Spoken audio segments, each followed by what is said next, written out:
interrupt our program to bring you this important message.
Good evening, ladies and gentlemen. Welcome to a late night Vikings Uncensored live.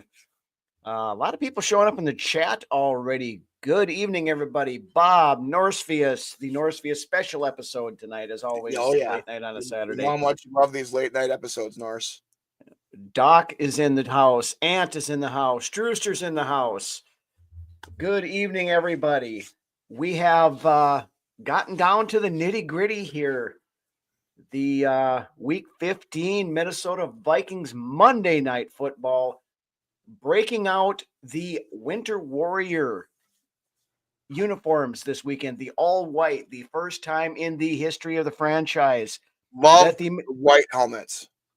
First time in the history of the franchise that the Minnesota Vikings will not be wearing purple helmets. I'm a lot of times lukewarm on all these special uniform combinations, things like that. But this Winter Warrior, the Winter Whiteouts were the ones before with the purple helmets. Winter Warrior is the all white, white on the helmets. They look pretty sick. I'm not going to lie on that one. I like it. I like it for sure. Animal cruelty if you beat a bear. Not on Monday nights. It's not, Ant. I mean, I love our comment section. I mean, if you see me over here giggling randomly, most often than not, you guys, it's because I'm reading the comments and you guys are hilarious. It makes me belly laugh sometimes. Absolutely. And that's why we love doing these live shows and why we do them, all the time. Brian, the beard is still intact. Yes, it is. After the game, when I finished watching the game last week, I was thinking about you. How about that 3-score victory? Lance was. I'm not going to lie, guys. Lance was sweating it kind of hard at the end of the game. He was messaging me. We were talking about this during the game, and he was getting close to being worried about having to lose the lovely locks of his chinniness there.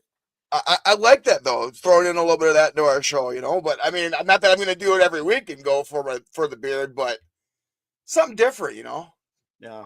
I think we should just leave it open. If the Vikings hit a 50 burger on anybody from here on out for the rest of the season, Brunswick shaves the beard. All right. That sounds good. I can roll with that. I would love to see us throw 50 up on somebody. You heard it, ladies and gentlemen. If the Vikings can throw a 50 burger on somebody from between now and whenever the Viking season ends, then the beard's gone. I'll go babyface for it for sure. Purple, the purple meanie. Yeah, we could do that too, but not a lot of off Vikings news this week. But I'm going to do a really quick non-Vikings related rant just because of a situation I found myself in today. We have spent a lot of time on this show talking about how awful the officiating is across the NFL. I saw one today that I'm going to just go right out and say it is the absolute worst job of officiating I have ever seen in my life. For those of you who may have been watching, not a whole lot of FBS football going on today. FCS playoffs going on. Of course, my NDSU Bison playing in the quarterfinals against Mercer today. It was on ABC nationwide, so had a lot of coverage and everything on there. In the third quarter, fourth quarter, I forget exactly where it was in there. The Bison had the football, 2nd and 7. They threw a short pass to the tight end, which they originally called complete for a 1-yard gain. Then they blew the clock dead, went back to review whether or not he actually maintained control of the ball, which he did not. So they went from 2nd and 7 to putting the ball back at 3rd and 10. And then when Bison head coach got a little animated and the crowd erupted in the stadium, the officials huddled back up and started talking about things. And then the head official keys the mic and tells the stadium, okay, we're doing an extended replay on here to verify down and position, but we want to take the time to get it right. They went and reviewed for 5 minutes. I'm not exaggerating, 5 minutes. And they came back and still got it wrong. They put it 3rd and 10. That doesn't make any fucking yards sense. On an incomplete pass. That's got to be the first in history of. And that's why I'm saying that is the absolute worst officiating I've ever seen in my. These guys were Big Sky FCS officials, but they were absolutely horrible. We got some good. Continue. Yeah, we got. I just had to get that off my chest because it's fresh in my mind. We just got home. Took my wife to her first football game today, so I think we got 3 or 4 good comments there in that little span. Yeah, watch out for Montana State. Montana State's legit. They get University of South Dakota next week, and then the NDSU gets South Dakota State for the right to go to Frisco. So, hello as well, Chevy Razy Chase. I think he's new in here. Yeah, new name tonight. Great to see you guys. Yeah, when Ant said, when the refs said we need a minute to get the call right. Yeah, that was the thing. And when he announced that over the over the mic in the stadium too, everybody just like, what the hell are you doing? Let's catch up to the things here. There you go, right here. Exactly. Okay, yeah. Wait until the end of the season. Wait until the end of the season to decide anything. Yeah, and there's been a ton of this shit this week, and I mean, okay, yeah, Darnold had a 5 touchdown game last week. I mean that hasn't been done since 2004 for the Vikings. These words right here at the end. Enjoy the ride. Absolutely. Let's not. I mean, right now, we're Vikings fans, ladies and gentlemen. This could very well end badly in the wild card round. Let's not start jumping ahead to next year before this year is already over. We're going to be a hard beat or a hard team to beat, I think, come playoff time. We could stick with anyone. We've stuck with anyone all season. Yep. Where the hell is Mercer? Mercer is in Georgia, apparently. And I think I found out what the hell happened to Matt Patricia, because Mercer had I think he was a coach on the sidelines. The guy was wearing gray sweatpants, a black tank top, his hat on backwards, had the whole freaking Matt Patricia beard, black as night, about like lances. And I mean, the guy looked like they just rolled him out of the gutter at some freaking titty bar somewhere and put him out there as a coach. Macon, Georgia, yeah. I want to get back to that. I got one last thing to say. I want Norse set up top there. Which one? About the season, about the Darnold. Yep. And me and you have talked about this, and Drew as well. And I truly believe that KOC and Kevin O'Connell have had a plan since they came in, and they have not deviated from that plan unless they've been forced to do so. No, I 100%. And that's the thing. Stick with the plan. The plan the whole time has been to go with Darnold this year. And I think, possibly switch over to McCarthy, but that kind of threw a wrench into things. But Darnold has been going off. I'm not slamming titty bars, Drew. I'm just saying that that's what this guy looks like, somebody that they rolled out of the gutter at the titty bar. University of South Dakota's quarterback, son of former quarterback Todd Bauman. Yeah, and he's a good quarterback. I mean, and Bauman played right around me in Northeast back in high school, back there in Russell Tyler Ruthven, Minnesota, RTR, the Knights. Yeah, and I mean, all credit to University of South Dakota that, the NDSU had them beat the final game of the regular season, and we decided to quit playing defense for the last minute and a half and ended up losing the game to them. So, but anyway, enough FCS football talk. I just GMAC, good evening. GMAC's in the house. One news item, I guess I just wanted to hit to kind of, a two for one kind of thing here. This week, the New England Patriots and wide receiver KJ Osborne agreed to mutually part ways, which I thought was kind of interesting. The Patriots and Osborne? Yeah. So KJ Osborne is sitting out there as a free agent. Now, that is intriguing to me, very much so, Rhino. I'm not going to lie. Now, if you can't get playing time on the New England Patriots, who wide receiver core exists. With the news there at the bottom too. Is a commander, or the Commanders picked him up? I figured somebody was going to, but I mean, it was just weird that when you have a receiving core who's only slightly more athletic than you and I put out there, and KJ Osborne couldn't get playing time. I mean, that. And no, I mean, I'm not dogging KJ Osborne at all. I mean, he did a lot for this team when he was here. He did. It's surprising to me that he wasn't able to thrive somewhere else, but that says a lot about the system here too. Yeah, and that's the thing. I mean, it's starting to become more and more evident. I don't care what the media people say around the league, because they can't give the Vikings credit for anything. It doesn't seem like, but coaches, players, and the like that. Truth be told, we got a lot to prove. We got a lot to prove as Vikings, to be truth be told. Yeah, but aside from that, the coaches around the league, players around the league, we saw it with Daniel Jones. I mean, they are realizing that this is a very well-run organization, and we have a very good coaching staff.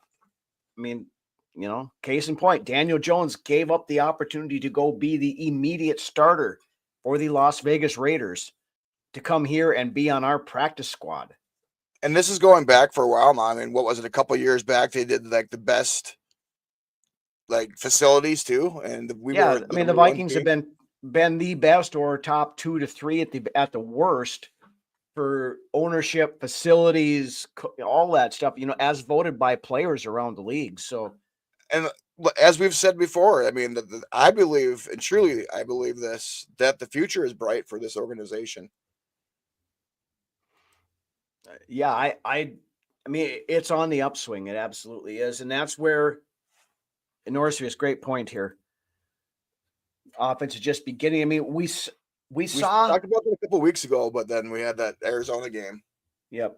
One other thing, then I'm going to hit on Norris's thing a little bit, and then we'll roll into your last word on the Falcons thing. The Patriots also signing former Viking Parker Romo to their practice squad. Great. So, and great for him. The kid absolutely deserves to be on an NFL roster somewhere. He just, couldn't be here with Richard. So he'll be starting somewhere in this league sooner than later. Yeah, he will. So let's roll on to the last word on the Falcons. Of course, I gave most of my comments on Monday on rants, but we always give Brunswick his last word before we move on to this week's game. So let's hit your thoughts and the late game explosion by the Vikings offense against Atlanta last week. That's just it. The late game explosion, and kind of playing off of what Norris is saying here. It's been hit or miss as far as because I thought that 2 weeks ago, after those 2 good games that we put together, and when I said that, we played Arizona that next week, and our offense couldn't find the way really. But come the fourth quarter of this last game, I mean, we saved the best for the end, it seems like a lot. We need to play our best in the entire game. I mean, we should be blowing people away. And that's, I hit on it last week. This team can be really scary. Everybody knows who the Lions are already. We know who they are. Mm-hmm. But the ceiling for this team on offense and on defense is kind of unknown at this point. But I mean, we've seen flashes of what this team is capable of, and we just need to see that on a consistent basis. 3 touchdowns for Addison last week, 2 touchdowns for Jefferson. I mean, my God. Both over 130 yards receiving. I mean, that's scary stuff right there. Jefferson running down the field, making Alford look like a fucking what the hell? I still don't know what the hell that was. He was 5 yards away and just flopped. It's some Madden shit right there. Some Madden shit for sure. Absolutely. But like to your point there, beginning of the year, we started off like gangbusters and then would fall off in the second half. Now lately it's been we start off real slow. When our backs have been against the wall. It's like what Belichick said earlier in the year. What are we going to do when we're down? What are we going to do when we're behind? Well, right now when our backs are against the wall, it seems like we're playing our best on offense. Yeah. It's been that whole be at your best when your best is required thing. I mean, they're taking that to heart, but yes. I am honestly, if this team ever does play a complete game from opening kickoff until the ending bell, I don't know any team in the league that would be able to stop them. That's just it. Exactly. Like I said, people know what they have in the Lions. People are starting to question the Eagles now too. And rightfully so. I believe. Well, the Eagles damn near got beat by Carolina last week. Now, to the Panthers' credit, they have played a lot better the last few weeks. Bryce Young is starting to look like the hype that he's been playing after that little benching he had and sat where he sat for a couple of weeks. Was looking like a good thing.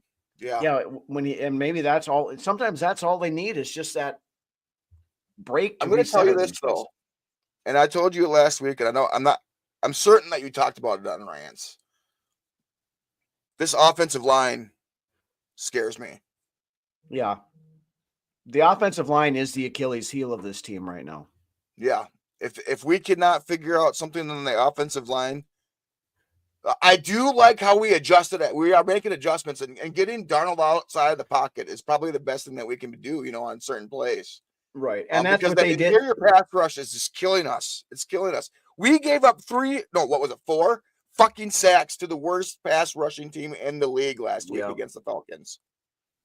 And that's the thing. But to their credit, that most of that happened in the first half. Second half, they did make the adjustments. Legs and shit like that. Yep. And that play that Darnold made off script, and you already know the one with Alford looking crazy, that was a thing of beauty. Yep.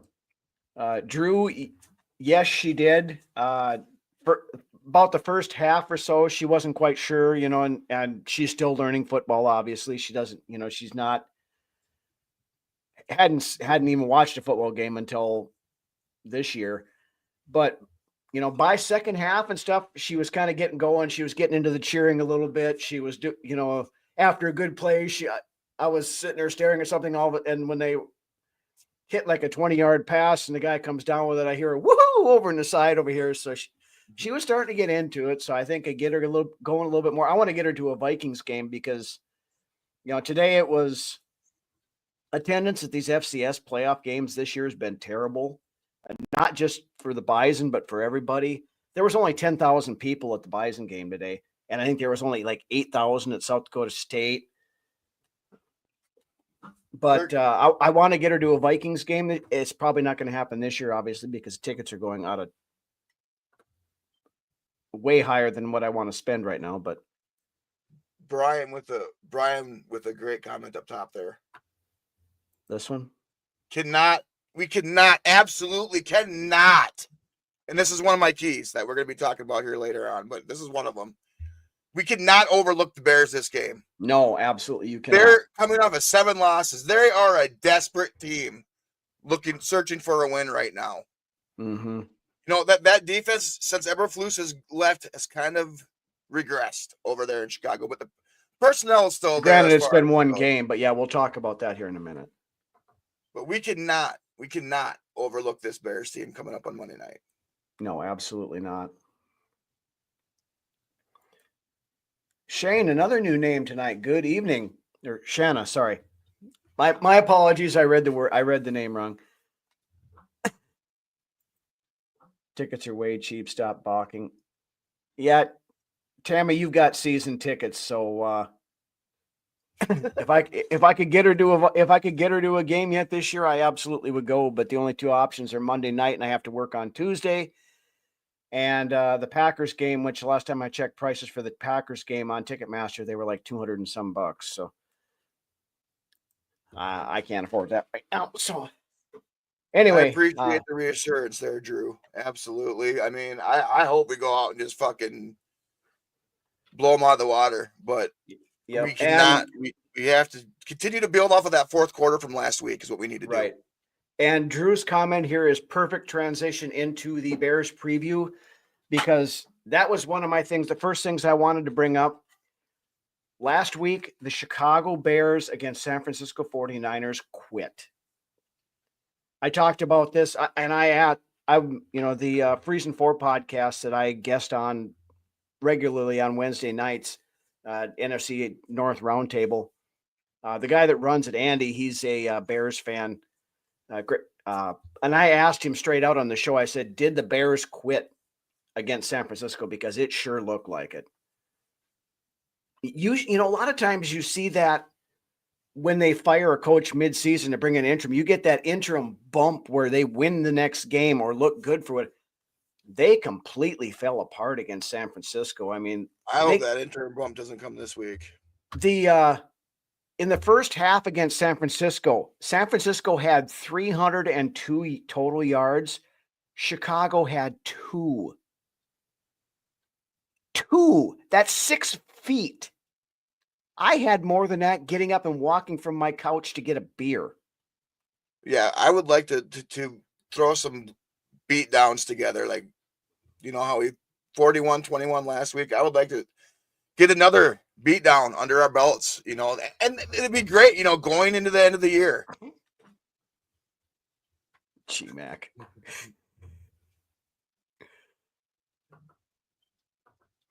Yeah, I got it right the second time. I was reading comments too quickly, and I saw the first part, and I missed the second part of it. But glad to have you here. Always love the new faces. Yeah, I've been to one this year, and I went to a good one, the Texans, and it was great, fantastic. Yeah, I haven't made it this year yet, and probably, like I said, likely I'm not going to make it, unfortunately. But we played well against Chicago until the last. That's a very good point. Great point, Brian. We did, you know, and we'll get to the keys here in a little bit, but let's hit a couple on the injury front. The Vikings actually going into this game pretty healthy. Stephon Gilmore is the only one that's questionable.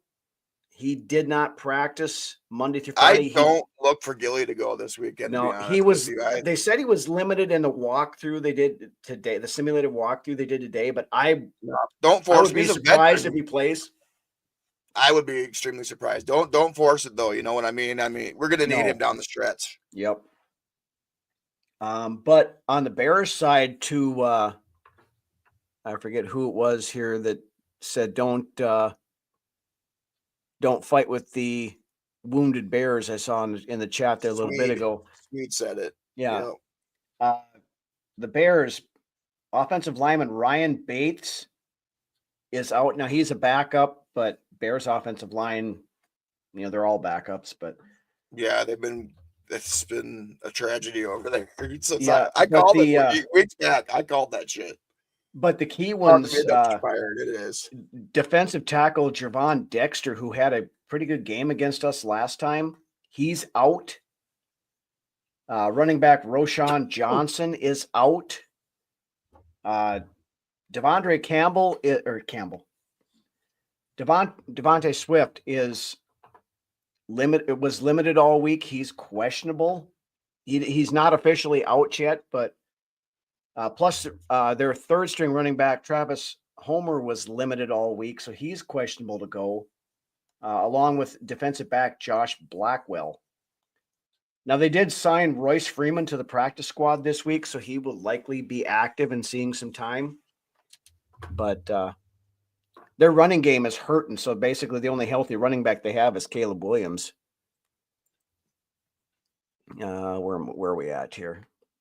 What will Aaron O'Connell do on Monday? I hope put his foot on the gas, and I hope we put. I mean, we're in front of a national television audience on Monday night. And hopefully we can, really show what this team is capable of doing, and because we got one of the better records at the top of the league, and everyone, and not that I care whatsoever, but this is the truth.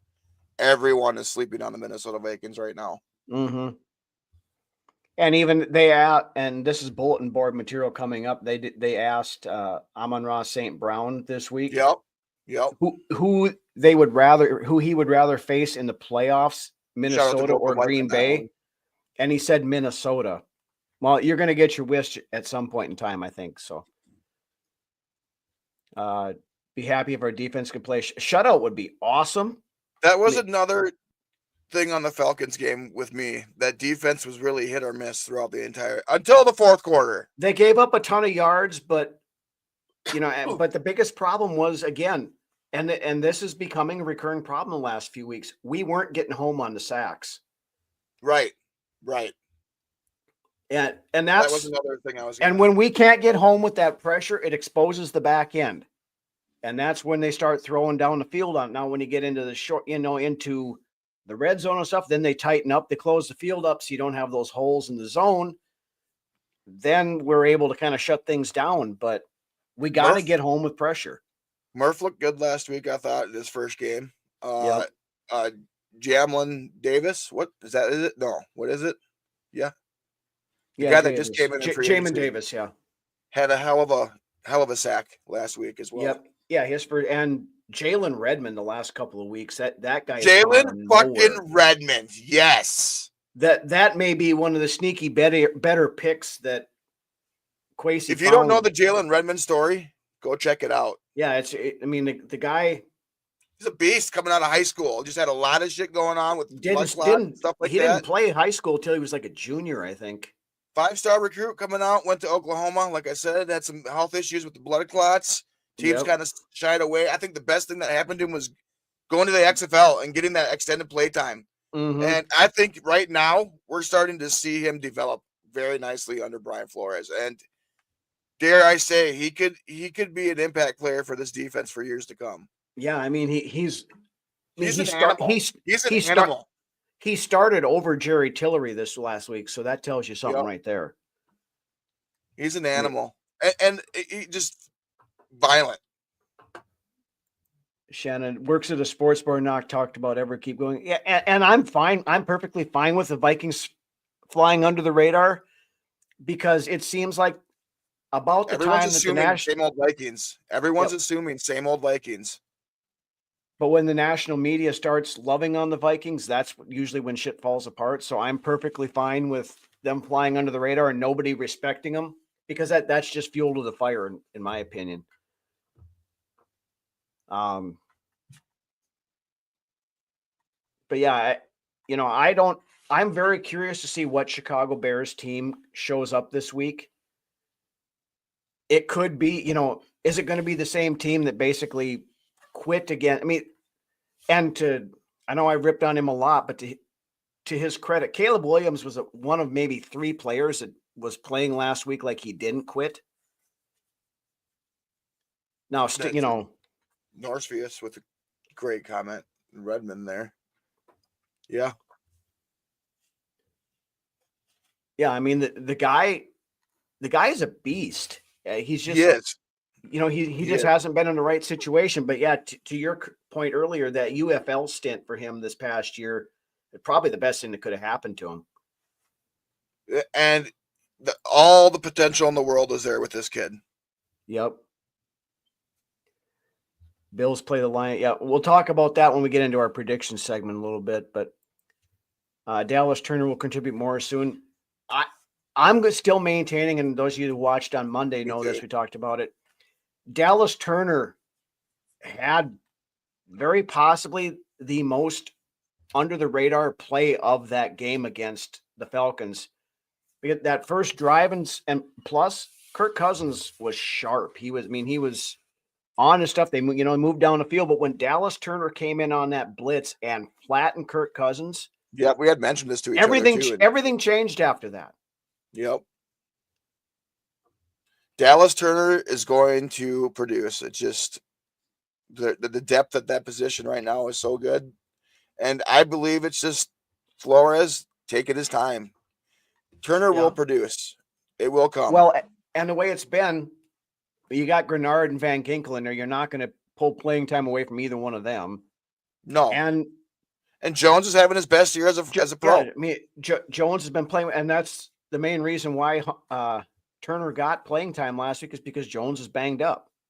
Turner will be a good player in this league. He's going to be fine. He's going to do well. Yep. Yeah, we got. You can send your packages later, GMAC. We'll save that for the later night show. I mean, yeah, we that'd be great. Hey, I don't care who. If as long as somebody's a Super Bowl MVP for the Vikings, that would be fine with me. Yeah.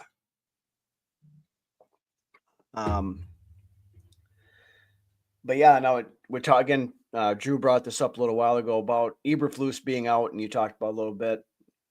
Thomas Brown, who 3 weeks ago basically was getting coffee and whatnot.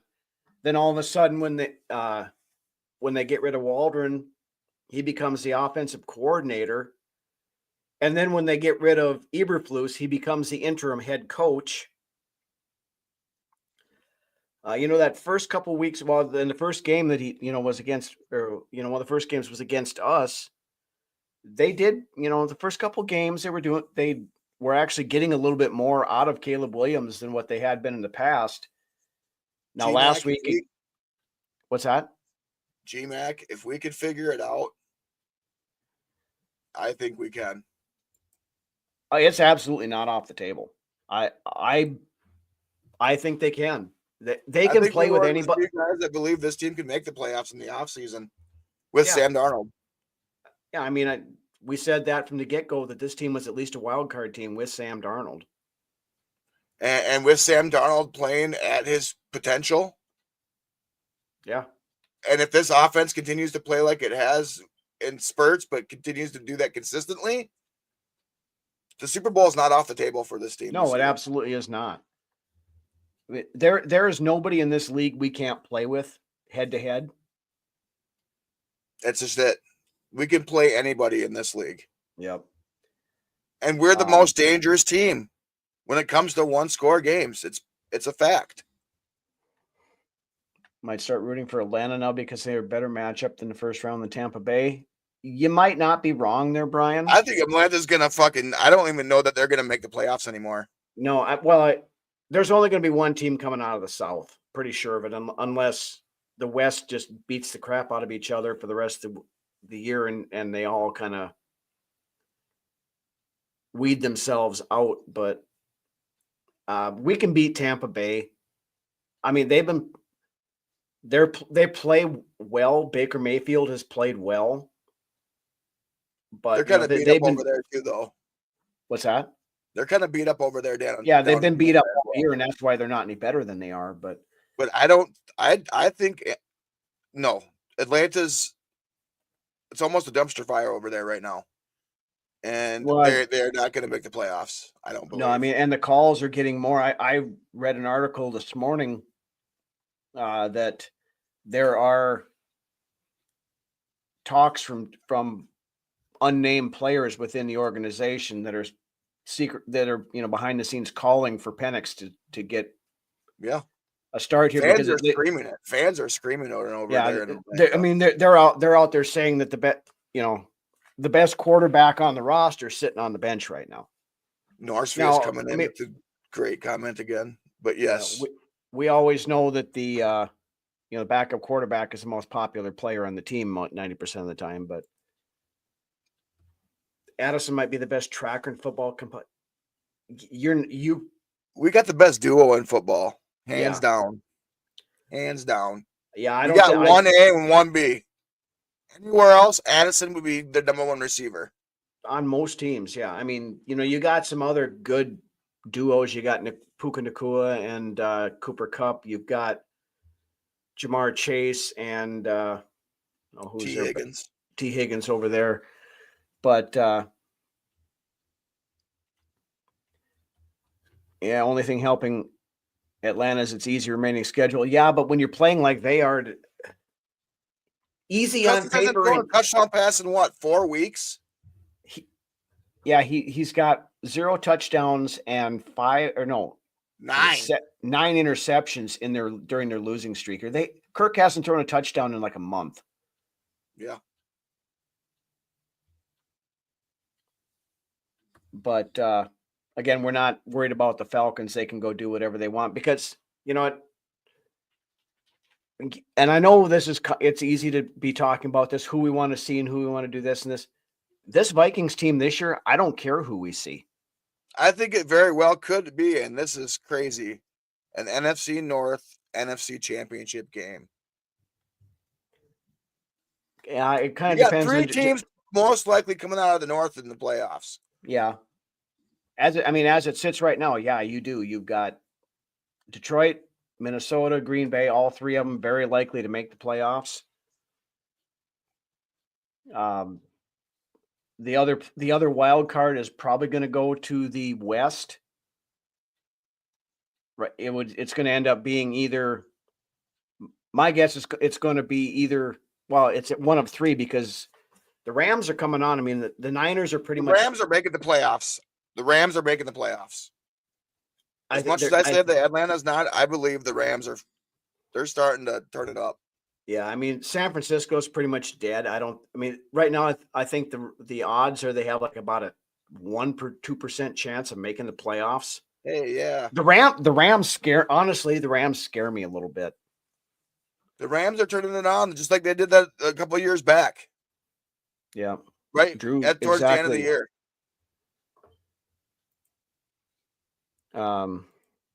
Don't believe in the Eagles outside of Barkley. The vibes are way off. Yeah, Riley, I don't necessarily either. I mean, they're another one that's a victim of. You got AJ Brown calling out Jalen Hurts with the passing game over there in Philly in the middle of the season, and they're a winning team. I mean, that's just it's not good. Now, I mean, you still can't discount the Commanders coming out of the East. So, I mean, it's very possible that you may only get one NFC West team coming out of there. Right now, that's Seattle, but Arizona they're up and they're down. They're up and they're down. We just talked about the Rams.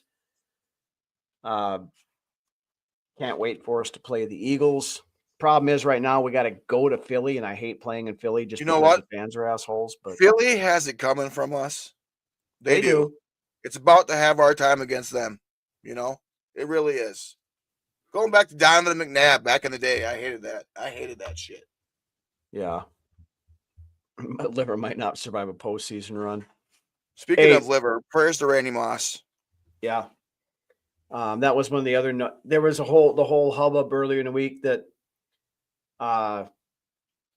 Larry Fitzgerald Sr., of course, works with the Minneapolis media, came out and said Randy Moss was battling liver cancer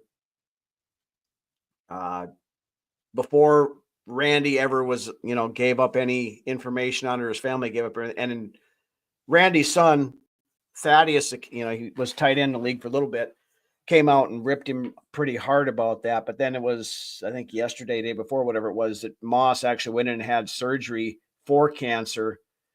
Wasn't liver cancer. something with can't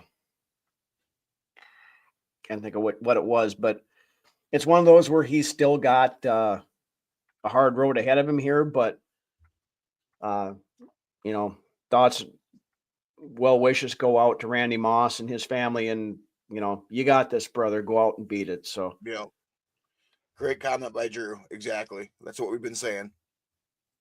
Yep, exactly. And I'm, was That's that what makes us a sneaky team, is because people don't really know what we are, but we as fans, and we know what this team is capable of. Yep. Yeah, and that's the thing. Was that second half of that Falcons game, was that finally the light switch turning on? Right. I hope it was. 3 out of the last 4 weeks, this offense has looked pretty damn good. Especially minus the Arizona game. Yeah, and in the Arizona game, the last half of the fourth quarter, they did their job. But and that's been the tale this year, is getting both sides of this team to play complementary, for a full game, because this defense has spurts too. Yeah. But if this team can just get it all together, especially right before the playoffs, anything's possible. And that's the thing. At least to their credit, when one side has been down, the other side seems to be picking them up and carrying us through this.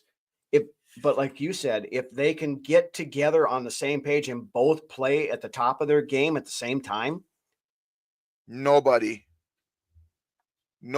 could beat us if we can do that. That's a very good point, Drew. Unless you're certain teams that just seem to get lucky every week, or you're like Kansas City that turns that light on come playoff time. Yeah. Yeah. Kansas City has, when you talk about, 12-1 teams or 11-2 teams or whatever being frauds, I hate that term, a team being fraud. A team, I don't care who you are. If you're 12-1, 11-2, wins are hard to come by in this league. You are there because of what you have done to get there. I don't care how you got there. You made it work. You're not a fraud if you're up there. But the thing of it is, Kansas City has looked very pedestrian for most of the season, but they did this last year too. And then when it came to the playoffs, they punched the gas forward, kicked in the turbo, and just ran over everybody. G-Mac with a great comment right there. And I believe he does. I truly believe right now he does. Look at Sam last week at the end of that game. Yep. The fans just eating it up. And that's just genuine. That's just genuine personality right there. And he believes right now that this is his team to lead.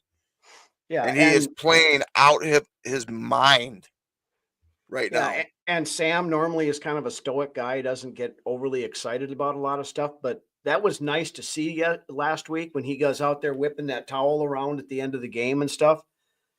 And if he can get out of that, you'll get into that and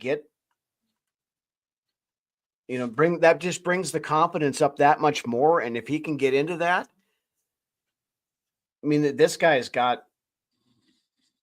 he's making himself a ton of money. We'll put it that way. This has been definitely a commenters episode for sure. Very off the cuff and very interactive tonight, which is fine. I'm loving it. I mean, yeah, absolutely. You guys are coming in with great comments tonight, as always. But yeah, and new viewers tonight. We got 2 or 3 new viewers in here bringing in the comments. We'd love to see that. Always great to get some new blood along with the OGs and everything in here. And it's Brian with a question here. Let me ask you, what do you think we need to win around to have this year considered a success? A great fact here for you, and I think Rhino knows this too. Jerry Burns. Mm-hmm. 1987. Last coach to coach this team to 2 consecutive victories in the playoffs. I know that's hard to believe, guys, but a lot of the times when we've entered as the number 1 or 2 seed, which back till a few years ago, both those teams gave us a bye. But this and go look it up if you don't believe us. But since 1986, we have not won more than 87. 87. We have not won more than 1 playoff game in a season. And I would say that would make this season a rounding success if we could win 2 playoff games. Obviously, I want the Super Bowl. And right now I have Super Bowl aspirations. I believe. Yeah, I do. I believe this team can do it. I believe they can. Now, will they? I don't know, but I would like to see, absolutely see a Vikings team win more than one damn playoff game when they get in there.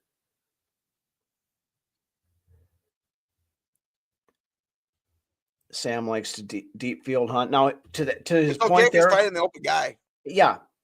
Now, a few weeks back when he was doing that and he was only looking for Justin Jefferson, it was a problem.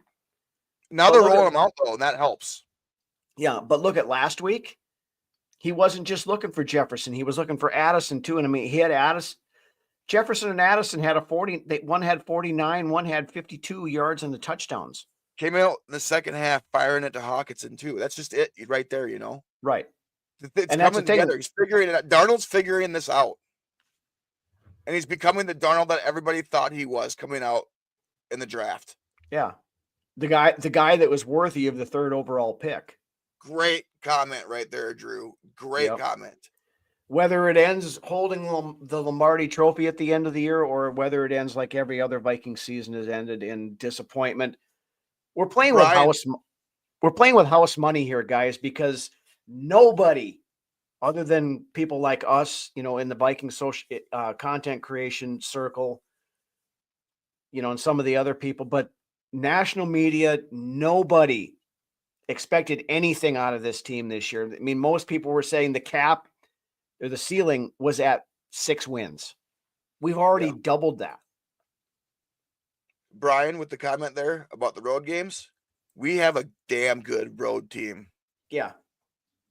This team travels well, and it's almost to the point where we've been playing better ball on the road than when we have at home. And yeah, I mean, I'm not concerned about going on the road because if we're a wild card team, we're going to have to go on the road and we're going to have to win 3 games on the road to get. That's not saying that the first number 1 seed's out of the pocket yet. No, it's not. But I mean, if we end up being the wild card, I'm not concerned about having to go on the road to play. Sam's trigger's getting quicker. Yeah, that's a good point, Norrisfius. He is starting to dark horse candidate for a new head coaching job. Watch out for Josh McCown sooner than later. I don't think this year yet, or next year, but sooner than later, Josh McCown's going to find himself as a head coach in this league. Yeah. Drew rolling in with the score of Vikings 45, Bears 13. I'd love to see that. At least it's not 50. Skull for life, Barbara. Good evening. But yeah, I mean, things are and that's the thing, the teams peak at different points in the season. We've seen Detroit, peaked early. Some people were saying the Vikings peaked in, week 4 or week 5, but we had a lull there for a little while. We were able to get through it, and now it seems like this team is kind of starting to bring that back up again, and hopefully we're just getting warmed up. Winning streak. We're on a 6-game winning streak. It's the most game we've won in a row all season. The losses are in part because of how the schedule. Yeah, we talked about that far more in prior episodes too. Yeah. Yeah, I mean the Detroit game. I mean that was 2 heavyweight fighters going at it, toe to toe. Not knowing if Nakua was going to be playing on Thursday night did not help either, and then got surprised. And that's the thing, that game against Detroit was a knockdown, drag out. Everybody, and it took a lot out of the team. Yeah, and I still, to your point you just made, I don't think the Vikings thought they were going to have to face both Nakua and Cooper Kupp that night. And like you mentioned too with that beatdown, not the beatdown, but the back and forth heavyweight fight. I mean. We lost by 2 points. We should have won. That was a heavy loss going into that Thursday night game too. Yep.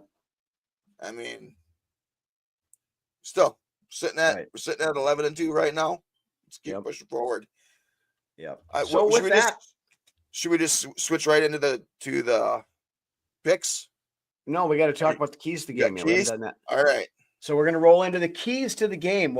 What Brunswick and I both think that the Vikings need to do to come out victorious Monday night against the Bears. So as always, Lance, the floor is yours. Number one, we need to shut down Caleb Williams and not let him make those off-script plays. Those killed us last game. Mm-hmm. I'd like to see us get home on some sacks. It seems like every other fucking team in the league is getting home on Caleb Williams but us. Chicago is the most sacked team in the league. Right. So take care of that. Don't let them establish any sort of run game. Number two, we need to come on defense and just dominate. We need to get that. We need to get that. Just be the more physical team this week. Sam Darnold, continue to build off of last week. Clean up that offensive line. That offensive line is, like I said earlier in the episode, scares me. This offensive line that we have over here, especially on the interior, scares me. Brian O'Neill giving up an uncharacteristic sack last week against the Falcons. That offensive line needs to shore it up. I do like with that being said, I do like the play calls of Darnold rolling out outside of the pocket because of that interior pass rush. Keep your foot on the pedal throughout this game. Don't let them get even close. Just keep scoring. We're on national television this week. Let's show this league and the many fans of this league why they need to start taking the Vikings seriously. Yeah. For me, to what one of Brian's comments here earlier about the improved O-line play. I mean, the O-line is what it is right now, unfortunately. Dalton Reisner is playing fairly well. He's been Blake Brandel. What the fuck is going on with him? That's it. No, Reisner's has kind of moving up. Brandel's coming down. He's had issues the last couple. That one play last week, he was looking for somebody to block, turned the wrong way, and they had a free rusher came back through and hit the. Came in and hit Sam. But anyway, my first key, the offensive line play is the first key. Do what you can with it. You can't expect miracles at this point because Bradbury is who Bradbury is. He's been that way for the last 4 years. We can get Reisner to keep playing at a decent level. Brandel's got to figure it out. He's got to get better on that side of things. But my keys, don't let them stick around like we did last time. Right. We were ahead most of the game. We didn't give that death blow early enough on like we could have, and we let them stick around. They damn near beat us. If we can figure out how to start putting teams away, then, like I said, this team is going to be great. Yeah, we'll talk about that in a minute, Norris Fist, but that's a good thing to hit either. Keep spreading the ball around. Like last time, they shut Justin Jefferson down. He had like 2 catches for 27 yards. But Jordan Addison had 160 against Chicago last time. TJ Hawkinson had over 100 yards receiving against Chicago last time. Aaron Jones had a 100-yard rushing game against Chicago last time. Do that stuff again. And I think you're going to be able to start, they're not going to just completely ignore Jordan Addison after giving up 160 yards to him last time. They're going to have to start rolling some coverage that way. And that's going to free up Justin Jefferson. Can Jalen Johnson do him one-on-one? This team could be getting hot at the right time, man. With Drew's comment down there. Yeah. This team, we could be getting hot at just the right time in the season. And Chicago, like I said, last week they quit. Now, are they still going to quit this week? Or where areas where Chicago quit, we're starting to figure it out. Yep. Yeah, to Riley's point here, there's a spoiler narrative here for the Bears, but they absolutely look like they quit against Chicago. It was bad. Or Chicago quit against 49ers, rather. And with KOC as head coach, we're never out of the game, I believe. No. But I got 2 more keys here we'll hit real quick. Yep. this time you got to get to Caleb Williams and keep him in the pocket and get him on the ground. Last time we didn't really get to him until the end of the game. Then Grenard had 2 sacks in that one series, and I think we ended up with 3 against him. But keep him contained and get him down. Like I said, the Chicago is the most sacked team in the league. We should be dropping him on a regular basis on Monday night. And then my last key is it's the simple stuff. Don't turn the ball over and don't shoot yourself in the foot with turnovers, and we're going to be just fine in this game. Yep. Big tests are coming. Yep. NFL loves seeing us play. And so, yeah, it seems like every time we have any turnovers last week? I don't think we did. No, we did not.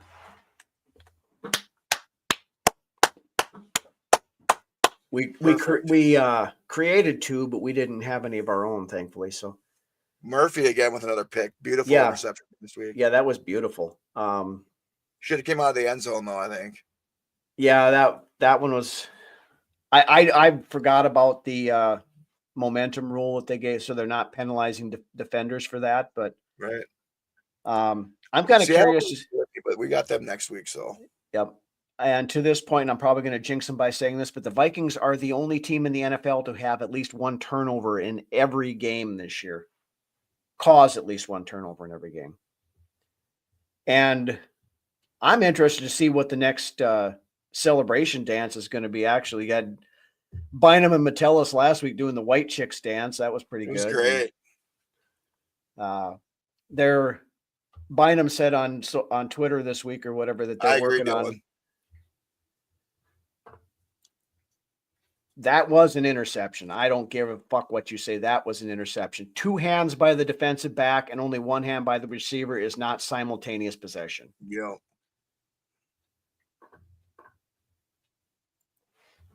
Yeah, I'm trying not to believe in the jinxes and all that other stuff, Drew, but as a Vikings fan, we all have PTSD and it comes that way. But this team is different, and we just all have to start realizing that. Caleb, get the memo to paint his nails white. Whiteout crowd is it going to be electric? Yeah. It's going to be interesting to see that entire stadium all in white with the Vikings wearing all white. Crowd is going to be a factor. They better be a factor. They need to be a factor. And wide receiver did not have control. But anyway, those are my keys. And I think we do the simple stuff and play our brand of football. And then we're going to do just fine. Well, continuing to get better for sure. Like there's still stuff that we need to clean up. And once we can clean all that up, this team is going to be a hard outing come playoff time. Yep. So with that, let's roll into our predictions segment where, of course, we not only give our predictions for the upcoming Vikings game, but also the other games in the NFC North that have direct bearing on our beloved purple. Well, I told you, if you get me some tickets, Tammy, I'll come, but I don't have the Monday night. I can't because I do have to work on Tuesday and I got contractors coming in. So that's a no-go, but that Detroit game is going to get flexed, man, at the end of the year. I think it probably is too, right? It's still at TBD. So I'm sure it will be. First off, noon, the Buffalo Bills travel to the Motor City to take on the Detroit Lions. Brunswick, what's your take on this one? The Bills and Lions? Yes. Bills are going to fucking stomp the Lions. They're due for one. They are due. The Lions are due. And this week, the Bills lost last week, so that Bills team is pissed. Mm-hmm. So, I mean, the Lions are due. They've looked like they are beatable at times. And I believe Buffalo is going to send them home with their second loss. Yeah, and Detroit's banged up. They've been beat up. They are beat up bad. and they've been getting lucky. Okay, lucky is probably the wrong word because this kind of falls back to the fraud thing earlier, but it seems like they're getting all the right bounces. Dan Campbell, for the most part, when he pulls his Madden playbook out and is going for it on all the fourth downs and all this shit, they've been working out for him. They're due. They're due. They are, and I don't believe Detroit can run the table. The Lions are not making the Super Bowl this year. I'm sorry, Lions fans. They're a good team, but you're not making the Super Bowl this year. I don't believe it. No, I don't think so either. And I think that Buffalo can go into Detroit and beat. And to your point, they lost to the Rams last week. They're going to be pissed off because they need to keep pace to try to get home field. Yes. In the AFC. So yeah, I think Buffalo's I think this is going to be a shootout. It could be a 42-38 game, something like that. It could come down to the final few minutes of the game to determine who wins this game. Yeah, it very well might be one of those games where the last team that has the ball is the one that wins. I'm still pissed about Jesse Bates tap dancing on our field at the end of the game. Fucking shit. I'm ready. Yeah. All right, so we both picking the Bills to knock the Lions off. Next game, Packers at the Seahawks. Seattle. Yeah. I can see Green Bay having a little bit of a slide here, and Seattle's formidable. They don't scare my team in the Vikings, but the Packers got a lot going on over there too. Yeah. They got some Now, if this game was in Green Bay, I think I would give the Packers a better shot or more of an edge in this one. But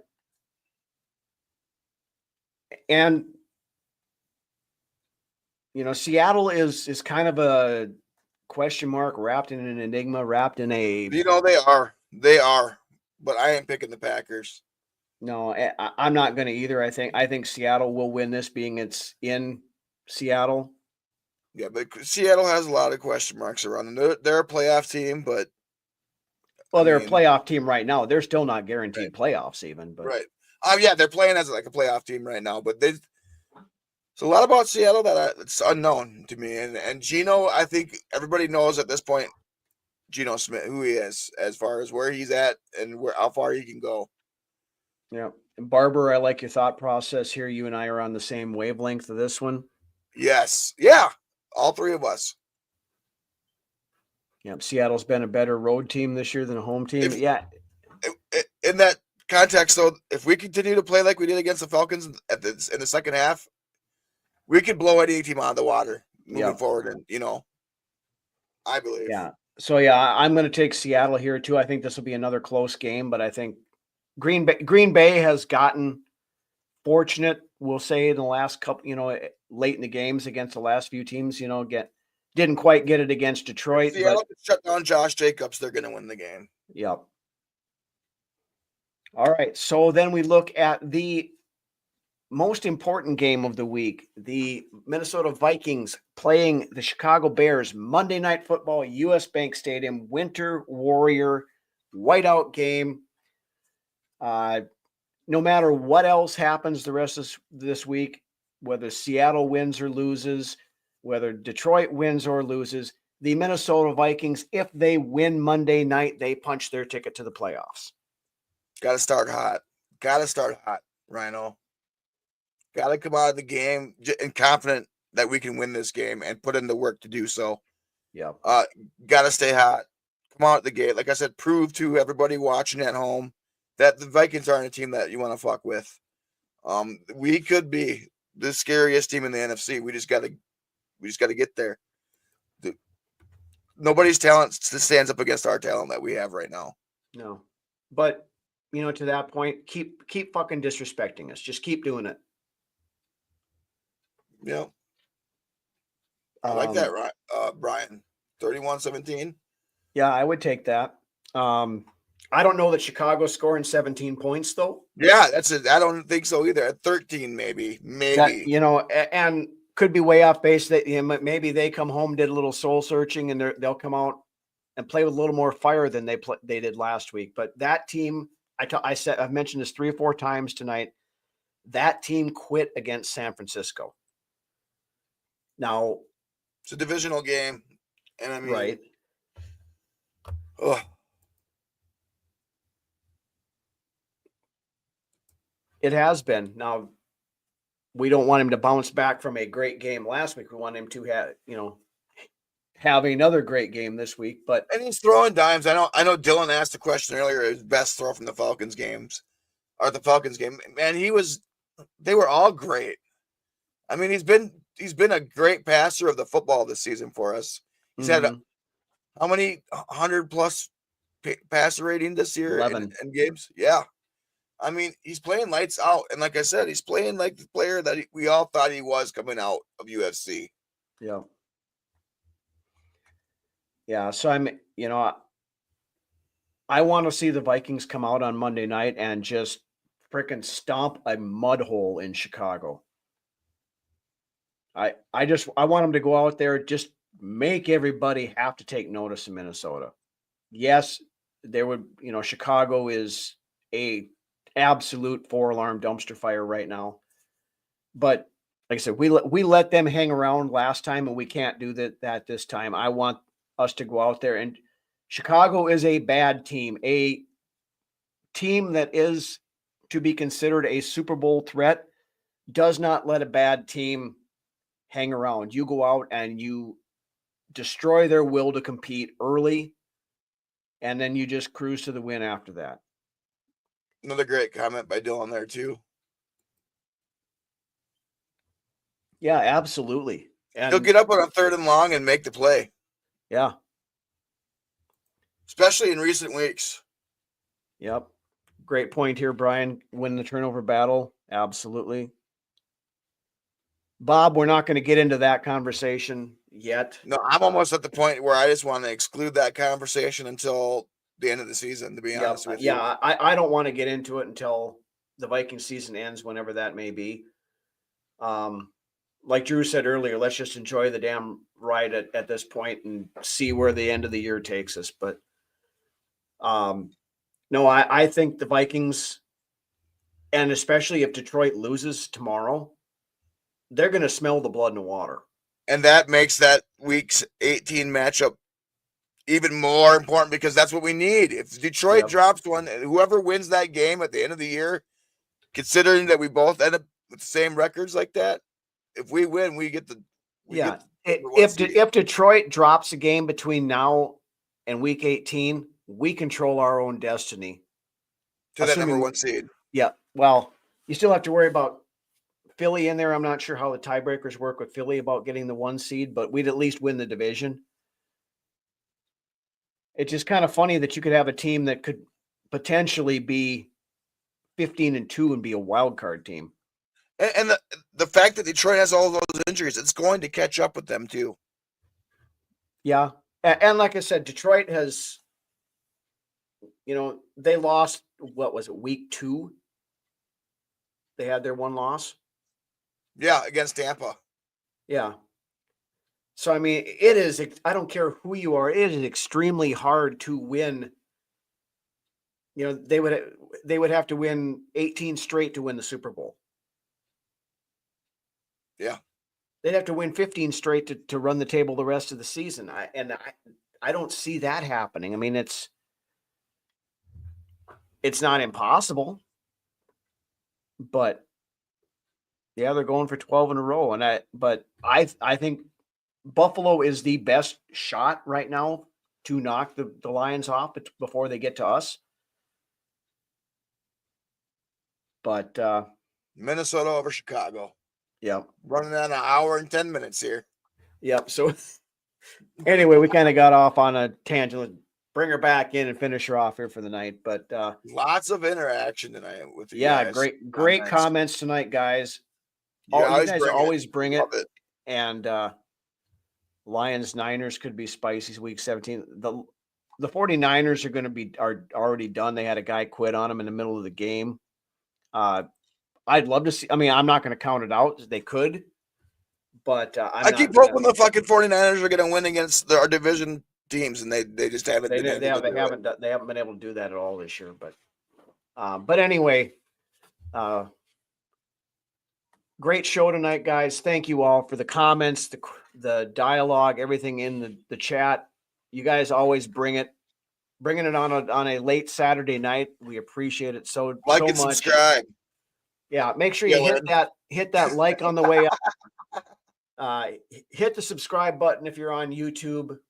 Follow us on Facebook. Follow us on Twitter X. I'm on there. You guys really are what makes the show. You're all a part of the show, man. It's Absolutely. We wouldn't have a show if it wasn't. Like it's a uncensored group, man, for sure. Yep. We wouldn't have a show if it wasn't for you guys. So, but with that, again, shout out to all of you guys. Shout out to the Filipino fan club as always. Shout out to my wife who, again, is recouping from her first football game today. So that was fun. But other than that, yeah, I just can't thank you guys enough for everything. So with that, why don't you take us home, Lance? It's late, man. I know everybody's got to shut her down here soon, so I'm going to keep it short. Once again, thank you guys so much for coming every week. You guys brought it. You guys brought it this week like you always do. I love it. Like I said, this isn't just Rhino on our show. It's everybody that comes here every week, catches us, likes to sit around the table and share their opinions, and we can kind of go off the cuff with y'all. I love it. Next week, Saturday, 7 p.m. Sounds good. With that being said, Aubrey and Millie, if you're out there watching, Dad loves and misses you. Skull, guys, let's go get that win. Yep. Other quick programming note, Rhinos Rants will be on Tuesday this week just because of the Monday night game. So we'll do the post-game wrap on a Tuesday night at 7. So that, you guys have a great rest of your weekend, and we will see you later. Skol Vikes.